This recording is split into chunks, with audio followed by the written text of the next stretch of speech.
In a quiet corner of rural India, where the roads are narrow and made of packed red earth, and the only sounds in the early morning are the crowing of roosters and the soft lowing of cows, there lived an old woman everyone simply called Dadi, grandmother. She was 78 years old, though she looked older from years of sun, hard work, and quiet worry. Her home was small, just one room made of mud bricks with a thatched roof that leaked a little when the monsoon rains came hard. But to her it was enough. It had a clay stove for cooking, a woven mat to sleep on, a few clay pots, and a picture of Lord Krishna on the wall, faded from time but still full of meaning. Dadi lived alone. Her husband had passed away more than 20 years ago, and her children had moved to distant cities long ago, chasing jobs and better lives. They sent money sometimes, but not often, and she never asked for more. She believed in living with what the earth gave her, and what her own two hands could earn. Every day before sunrise she would wake up, wash her face with water from the well, and walk barefoot to the small shed behind her hut, where her cow, Gauri, waited patiently. Gauri wasn't just a cow, she was family. She'd been with Dadi for nearly 10 years, a gift from a neighbor whose own herd had grown too large. Gauri gave just enough milk each day to feed Dadi and leave a little extra to sell. That extra milk was Dadi's lifeline. She'd pour it into a clean steel pot, cover it with a cloth, and walk the 2-kilometer path to the nearest market town. The walk took her nearly an hour in the heat, but she never complained. She moved slowly, steadily, her sari tucked neatly at her waist, her silver hair tied in a loose bun. At the market, she'd sit on a low wooden stool near the edge of the square, her pot of milk beside her. People knew her. They trusted her milk. It was fresh, pure, never watered down. Mothers would bring their babies. Shopkeepers would buy a liter for their morning tea, and school children would stop by for a small cup before class. She charged just enough to buy rice, lentils, a little oil, and sometimes a sweet for herself on festival days. On good weeks, she might even save a few rupees in an old tin box hidden under her sleeping mat. Back at home, her days followed a gentle rhythm. After returning from the market, she'd feed Gauri some fresh grass she'd cut that morning, sweep the yard with a broom made of coconut leaves, and cook a simple meal, usually dal, rice, and maybe a few vegetables from her tiny garden. In the afternoons, she'd sit in the shade of the neem tree near her hut, mending clothes or stringing marigolds for the temple. Sometimes village children would stop by to listen to her stories, tales of clever monkeys, brave farmers, and kind-hearted gods who rewarded good deeds. She never asked for anything in return. Just a smile, a thank you, or the sound of their laughter was enough. But what truly set Dadi apart wasn't just her hard work, it was her heart. Even when she had very little, she never turned anyone away. If a tired farmer passed by on his way home from the fields, she'd offer him a glass of buttermilk. If a wandering sadhu, holy man, stopped to rest, she'd share her lunch. Once during a scorching summer when water was scarce, she gave half her day's drinking water to a stray dog panting in the dust. "Hunger and thirst don't care how much you have," she'd say. "They only care if someone sees you." Her neighbors admired her, though some thought she was too soft. "You give too much, Dadi," one woman told her once. "What if you run out?" Dadi just smiled. "The sky doesn't stop raining because one field is full. Why should I stop giving just because my hands are small?" Life wasn't easy.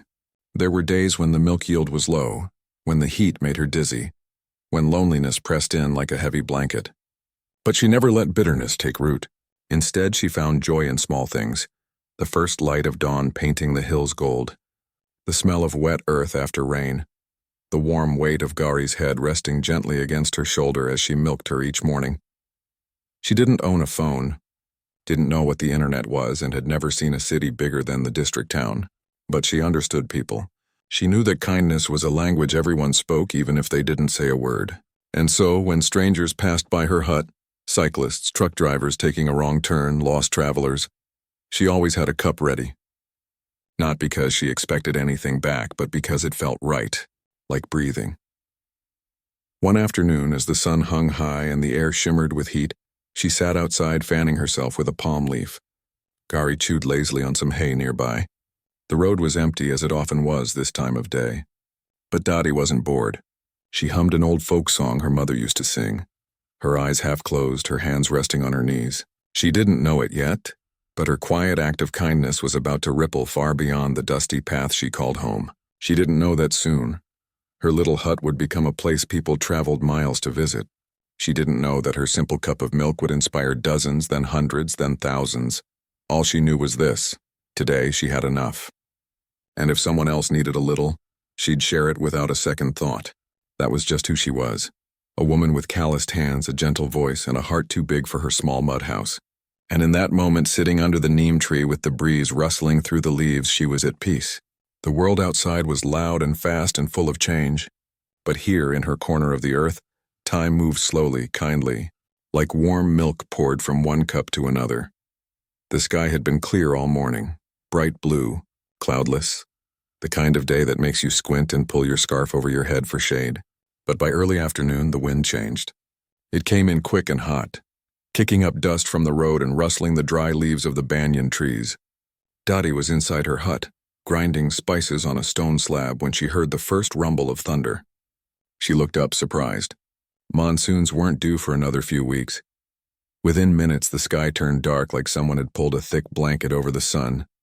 Then came the rain, not gentle drops, but heavy, slanting sheets that turned the red earth into sticky mud in seconds.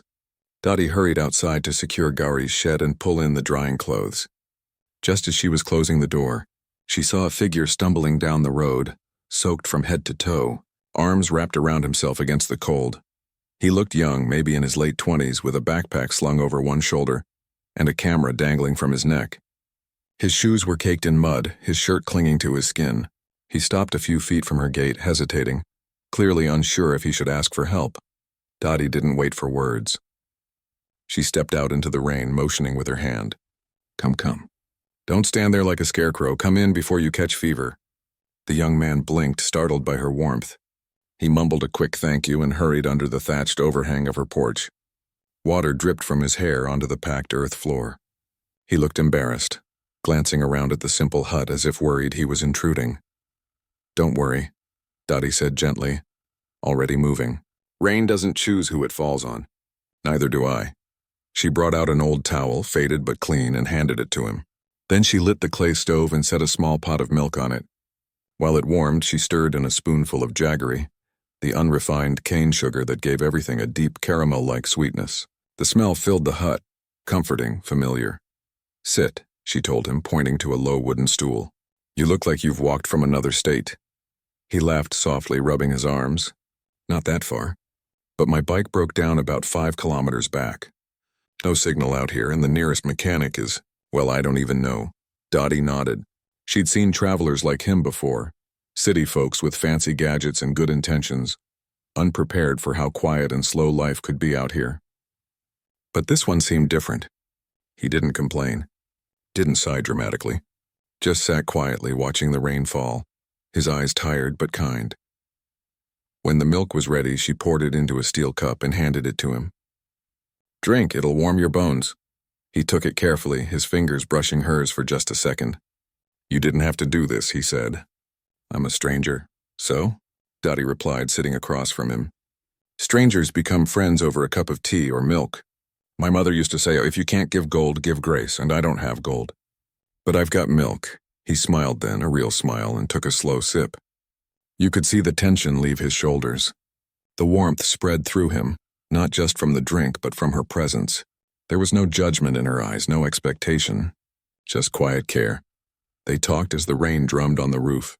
He told her he was a photographer, traveling through villages to capture everyday life, the kind you don't see in glossy magazines. "Most people only photograph temples or festivals," he said. "But I want to show the real heartbeat of this country. The people who wake before dawn, who work with their hands, who still believe in sharing even when they have little." Dottie listened, nodding. "Then you've come to the right place," she said with a chuckle. "There's not much here, but what we have, we share." He looked around the hut. The clay pots, the woven mat, the picture of Krishna, the single oil lamp glowing softly in the dim light. Then his eyes landed on Gauri, who had wandered close to the door, curious. Without thinking, he reached for his camera. "May I?" he asked. Dottie shrugged. "If the cow doesn't mind." He stepped outside just enough to get a clear shot. Dottie sitting by the stove, steam rising from the milk pot, Gauri's gentle eyes in the background. the rain falling like a curtain behind them. He took one photo. Just one, not staged, not posed. Just a moment, real and unguarded. Later, as the rain slowed to a drizzle, he offered to help fix the leak in her roof. She refused politely. Tomorrow is another day. Today you rest. That night, he slept on a spare mat near the door, wrapped in a thin blanket she'd kept for guests, though guests rarely came. She slept on her usual mat facing the wall, praying silently for his safe journey. By dawn, the sky had cleared. Birds chirped. The air smelled fresh, washed clean. He woke early, packed his things, and stood by the gate, ready to walk to the next village in search of help for his bike.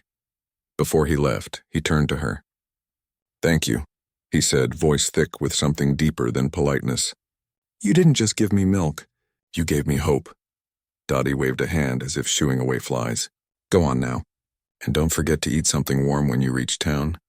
He nodded, then hesitated. Can I share your story? Not for fame. Just so others remember that kindness still exists?"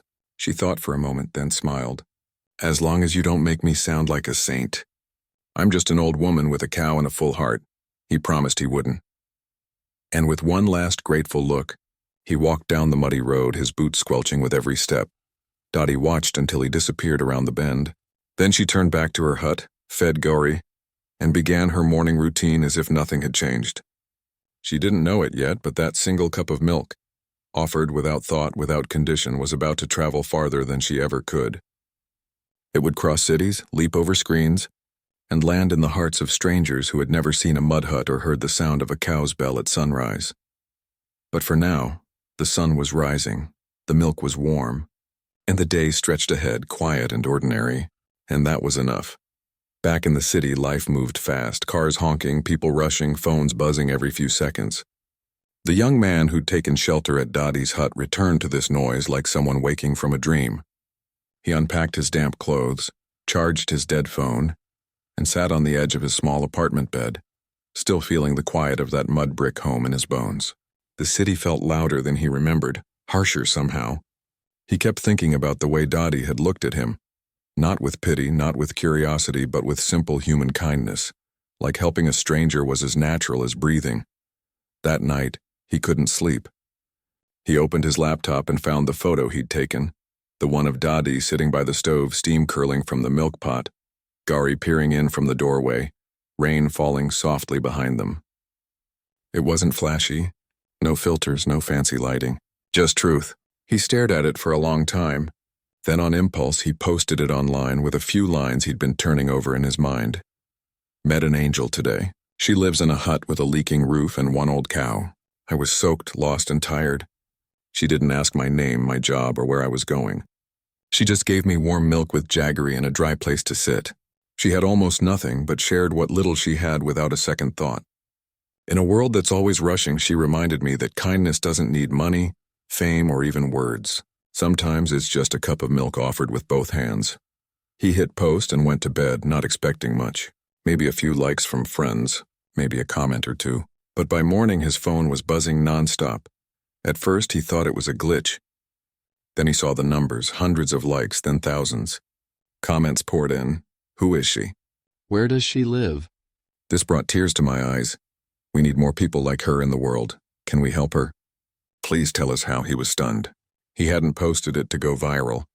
He'd posted it because he needed to remember, and maybe help others remember too, that goodness still existed, quiet and steady, even in forgotten corners. As the day went on, messages kept coming.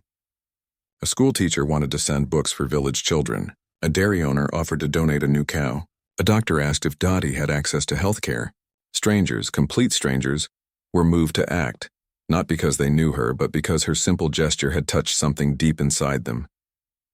The young man felt a mix of awe and responsibility. He didn't want this to become a spectacle.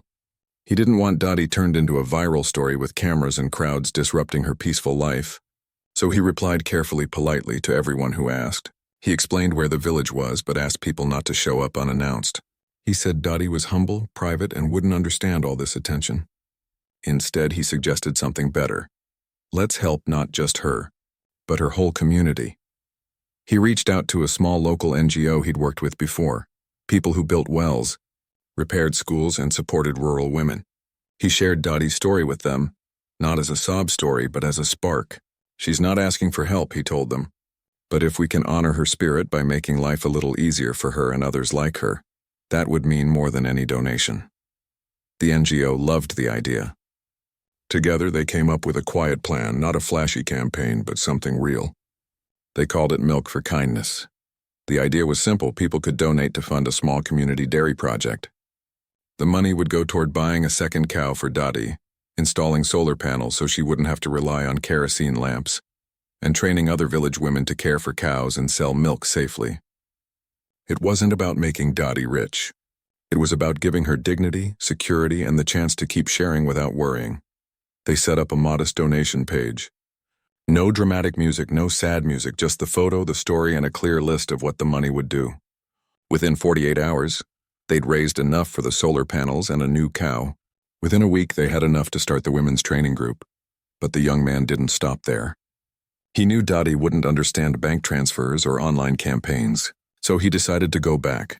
Not with cameras this time, but with quiet purpose. He packed a bag, borrowed a friend's scooter, and made the long journey back to the village. When he arrived, Dottie was milking Gowrie, just like before. She looked up, surprised but not shocked, as if she'd half expected him to return. "You fixed your bike?" she asked, wiping her hands on her sari. "Yes," he said, smiling. "And I brought good news." He sat with her under the neem tree and told her everything, carefully, gently. He didn't say you're famous or millions saw your photo. Instead, he said, people were touched by your kindness. They want to help not because you asked, but because they believe in what you stand for. Dottie listened quietly, her eyes thoughtful. When he finished, she was silent for a long moment. Then she said, "I didn't do anything special. Anyone would have done the same." "But not everyone does," he replied softly.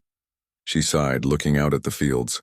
"If this helps the village, especially the young mothers and widows who struggle to feed their children, then I'm happy. But don't let them make a show of me. I'm just Dottie, that's enough," he promised. And over the next few days, he worked with village elders and the NGO team to plan the project. They chose a spot near the temple for the small dairy shed. They identified 5 women who'd lost their husbands or whose husbands had left for cities and never returned. These women would learn to care for the new cow, pasteurize milk safely, and sell it at the local market, earning their own income for the first time. Dottie agreed to teach them. "I may be old," she said, "but my hands still know how to care for a cow." As the days passed, something beautiful began to grow. Not just plans on paper, but trust, hope, and a sense of shared purpose. The village, once used to being overlooked, now felt seen. And it all started with 1 cup of milk offered without thought to a stranger in the rain. The young man stayed longer than he planned. He took no photos this time. He just helped, carrying bricks, mixing mud for the new shed, listening to the women's stories. And every evening, Dottie would bring him a cup of warm milk just like before. Only now there was a quiet understanding between them. Kindness, once given, never really disappears. It just finds new hands to hold it. Dottie woke before sunrise, as she always did. The air was cool, the sky still dark with just a hint of pink on the eastern horizon. She stretched her stiff joints, wrapped her shawl around her shoulders, and stepped outside to check on Gowrie. The new cow, named Lakshmi by the village children, stood beside her chewing lazily on fresh grass. The small dairy shed, built just a month ago with smooth mud walls and a tin roof, stood quietly in the morning hush. Everything felt peaceful, ordinary, but that morning, something was different. As the sun rose higher, Dottie heard a sound she hadn't heard before, not the usual crow of a rooster or the distant bark of a dog, but the low rumble of engines. At first, she thought it was a truck passing through on the main road. But the sound didn't fade. It grew louder, closer. She walked to the edge of her yard and squinted down the narrow dirt path that led to her hut, her breath caught in her throat. Cars, dozens of them. Not just 1 or 2, but a long line stretching as far as she could see. Sedans, motorbikes, even a small bus painted bright blue. They were parked along the roadside, some with their headlights still on, others with people stepping out, stretching their arms, looking around with wide eyes. Men, women, even children, all dressed in city clothes, holding bags, boxes, and flowers. Dottie stood frozen, her hand gripping the edge of her sari. Her heart pounded. Was this some kind of mistake? Had someone died? Was there a festival she'd forgotten? Then she saw him, the young man from the rain, walking toward her, not alone this time, but with a few others, including a woman in a crisp white sari who carried a small wooden plaque. He saw Dottie and broke into a run. "Dottie," he called, his voice full of excitement, not fear. "It's okay. They're here for you." "For me?" she whispered, bewildered. "Yes. They saw your story. They wanted to meet you. To thank you." People began walking up the path toward her hut, not in a rush, but slowly, respectfully. One woman held out a basket of fruits, mangoes, bananas, apples, things Dottie rarely bought because they were too expensive. A man carried a small solar lamp. A group of schoolgirls shyly offered handmade cards with drawings of cows and smiling grandmothers. Dottie didn't know what to do. She wasn't used to attention. She'd spent her whole life giving quietly, never expecting anything back. Now strangers were standing in her yard, tears in their eyes, calling her inspiration and light of the village. She looked at the young man, her eyes searching his. "Is this real?" she asked softly. He nodded. "They didn't come for photos or fame. They came because you reminded them how to be human." One by one, people approached, not to take but to give. A retired teacher handed her a stack of children's books. "For the village kids," he said. A dairy farmer from another state brought a bag of high-quality cattle feed. "For Lakshmi," he said with a smile. A woman who ran a small tailoring shop in the city presented Dottie with 2 new saris. Soft cotton, in deep red and green, colors she hadn't worn in years. Then the woman in the white sari stepped forward. She was from the NGO, and she held out the wooden plaque. "This is for you," she said gently. "It says, 'House of Kindness, where 1 cup of milk changed many lives.' We'd like to put it near the road so travelers know this is a place of warmth." Dottie touched the plaque with trembling fingers. She didn't care about the words. What moved her was the way these strangers looked at her, not with pity, not with curiosity, but with respect. Like she mattered. But the biggest surprise came when a local official arrived, not in a fancy car but on foot, walking from the bus stop. He bowed slightly and handed her an envelope. Inside was a certificate and a small grant from the district council to support the women's dairy group. "Your story reached the collector's office," he explained. He said, "If one old woman can feed a stranger with her last cup of milk, we can at least give her village clean water and better roads." Dottie couldn't speak. She just nodded, tears welling in her eyes. Not tears of sadness, but of disbelief. How could so much goodness come from such a small act? As the morning wore on, the yard filled with quiet activity. Some people helped clean the path to the well. Others sat with the village women, listening to their dreams of selling milk in nearby towns. Children played together, city kids and village kids, laughing over a game of marbles. At one point, Dottie disappeared into her hut. Everyone thought she'd gone to rest, but she returned with a large steel pot and began serving warm milk to everyone.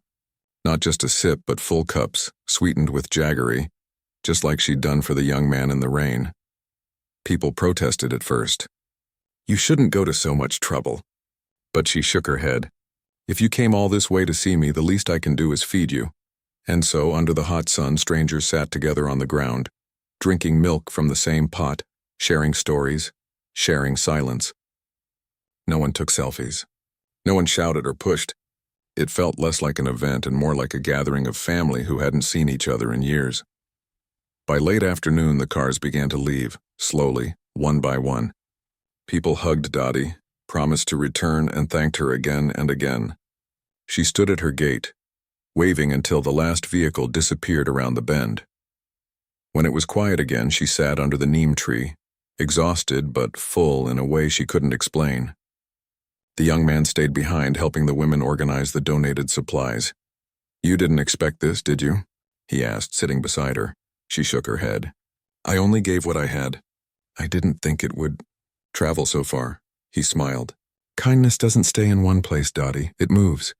Like wind, like water, like milk poured from one cup to another." She looked at her hands, wrinkled, rough from work, and then at the new solar lamp glowing softly on her windowsill. The book stacked neatly in the corner. The sound of Lakshmi mooing contentedly in the shed. For the first time in years, she didn't feel alone. She felt connected to these strangers, to her village, to something bigger than herself. And as the sun dipped below the hills, painting the sky in gold and purple, Dottie knew one thing for certain: the world was still full of good people. She just happened to be one of them. Time moved slowly in the village, but it moved surely, like the steady drip of milk from a full udder, or the slow turn of seasons in the fields. Months passed after that day when cars lined the dusty road and strangers filled Dottie's yard with kindness. The excitement faded, the visitors returned to their cities, and life settled back into its familiar rhythm. But something had changed, not in a loud or flashy way, but deep down, like roots growing quietly under the soil. Dottie didn't let the attention go to her head. She still woke before dawn, still milked Gauri and Lakshmi by hand, still cooked her simple meals on the clay stove. But now she wasn't alone in her work. Every morning, 5 village women arrived at the small dairy shed, their saris tucked neatly, their hands ready. They'd learned quickly how to check a cow's health, how to strain and store milk safely, how to keep records in a small notebook with careful handwriting. What started as a quiet act of generosity had grown into something real, a tiny business run by women who once had no income of their own. The milk they produced was sold not just in the local market, but now in the next town too, thanks to a small delivery agreement with a tea stall owner who'd heard their story. The money they earned went toward school fees for their children, medicine for aging parents, and sometimes just a new pair of sandals or a bar of soap that smelled like jasmine. It wasn't much, but it was theirs, and that made all the difference. Dottie became their teacher, not by giving orders, but by showing. She'd sit with them in the shade, sharing tricks she'd learned over decades: how to calm a nervous calf, how to tell if milk was turning sour, how to mix herbs to keep flies away. She never called herself a leader. "I'm just an old woman who's been doing this longer," she'd say with a chuckle. But the women looked up to her, not because she was famous, but because she was steady, like a banyan tree that gives shade to everyone. No questions asked. The solar panels the visitors had installed now powered a small light in the shed, and a fan for the hottest afternoons. The books gathered dust for only a week before the village children started coming by after school, sitting cross-legged under the neem tree while one of the women read aloud. A tiny library had been born, not in a building but in the open air where stories floated on the breeze like seeds. The young man from the city didn't disappear after that day. He came back often, not with cameras or crowds, but with quiet purpose. Sometimes he brought seeds for the garden. Other times he helped repair the roof before the monsoon. He never stayed long, but his visits became part of the rhythm, like the call of the temple bell at dusk. And every time he left, Dottie pressed a small bottle of fresh milk into his hands. "So you don't forget where you belong," she'd say. Years went by. The road to the village was paved. A new hand pump was installed near the well. The women's dairy group saved enough to buy a 3rd cow, a gentle white one they named Anandi, which means joy. Tourists still came sometimes, but now they came respectfully, often bringing supplies for the school or volunteering to teach basic English. The wooden sign near the road, "House of Kindness," had faded in the sun, but everyone still knew what it meant. One afternoon, a school teacher from a nearby town brought her students on a field trip. They sat in a circle around Dottie, who was now in her mid-80s, her hair completely silver, her steps slower but her eyes still bright. One child raised a hand and asked, "Dottie, why did you give your milk to that stranger? Weren't you afraid you'd have nothing left?" Dottie smiled, stirring a pot of buttermilk. "Child," she said gently, "hunger doesn't ask how much you have. It only asks if you care. And when someone is cold or tired or lost, a cup of milk isn't just milk, it's a message. It says you're not alone." The children were quiet for a moment. Then one boy said, "My mother says you're famous." Dottie laughed, a soft warm sound like dry leaves rustling. "Famous? No, I'm just someone who believes kindness is never wasted. Even if you think no one sees it, someone always does. Maybe not right away, maybe not in your lifetime, but it grows. Like a seed you plant and forget, only to find a tree years later."